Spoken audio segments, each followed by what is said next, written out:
watchdog. The UK Competition and Market Authority has blocked Microsoft's plans to acquire the World of Warcraft and Call of Duty developer. Now, my argument with them buying Activision is I think they spent too fucking much on it in comparison for what they bought Bethesda for. It doesn't seem like a value proposition in comparison to what they got Bethesda for, and they should really lower the price. But the UK has blocked Microsoft's proposals at the moment for purchasing Activision Blizzard. The news was revealed by a tweet by the Competition Marketing Authority's CMA that claimed that the deal would damage competition in the cloud gaming market, leading to less innovation and choice for UK gamers.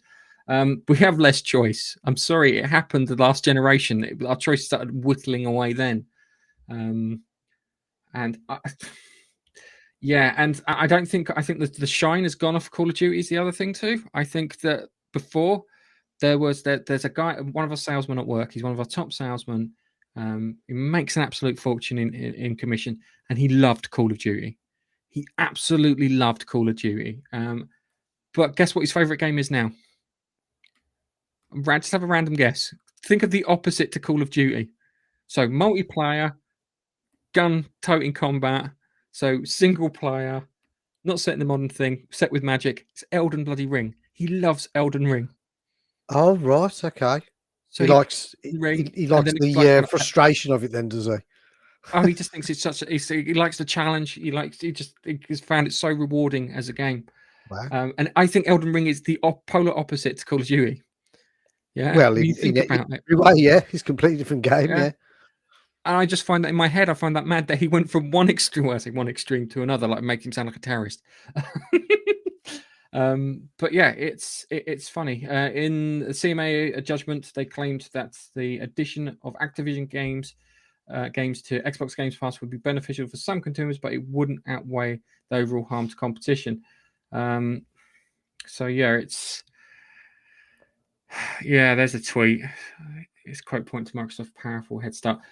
Microsoft needs games. I think that's why they're struggling, because the games, the hardware difference between Xbox Series X, and the PS5 is not a chasm.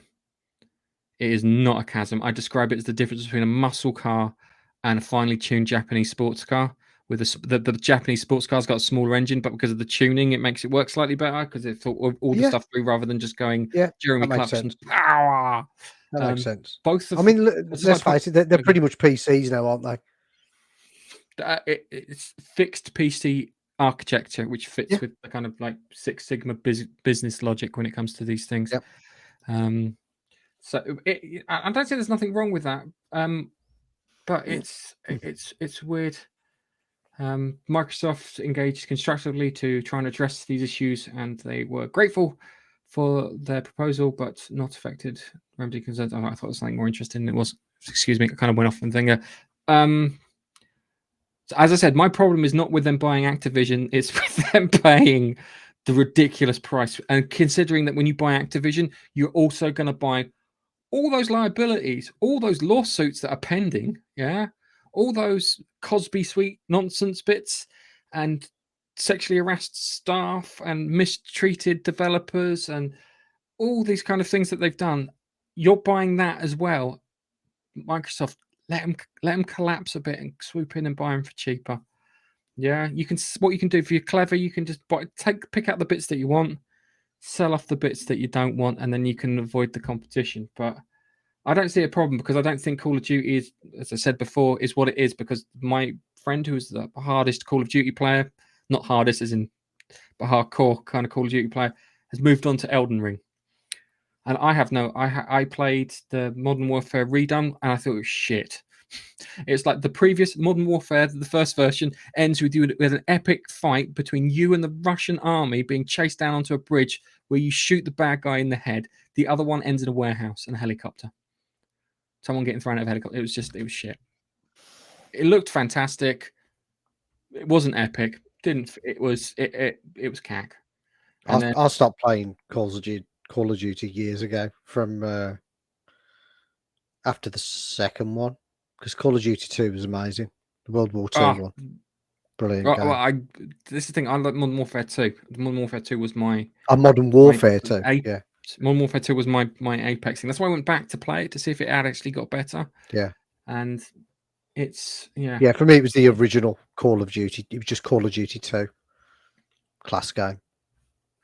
But as I said, Microsoft should really, their proposal should be, we'll sell off bits of Activision to get rid of it, and don't pay that amount of money for them, because that's stupid. You're gonna regret that. The moment the HR person walks in and has a chat with their HR person, it's gonna be bad. And the finance people start going through those records. I bet you there's some shenanigans going on there behind the scenes, and I think it's a bad penny. And I think that this ruling might actually help Microsoft in the long term. It might not look like it, but if you said, Gareth, Gareth as Gaming Face Punch, we are buying Activision, and I'm just going, oh fuck, why?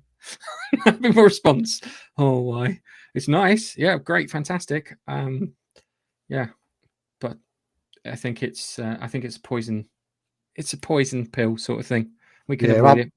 I'm gutted to see what Activision turned into, because they were, if something had the Activision brand on it, you knew you were getting quality.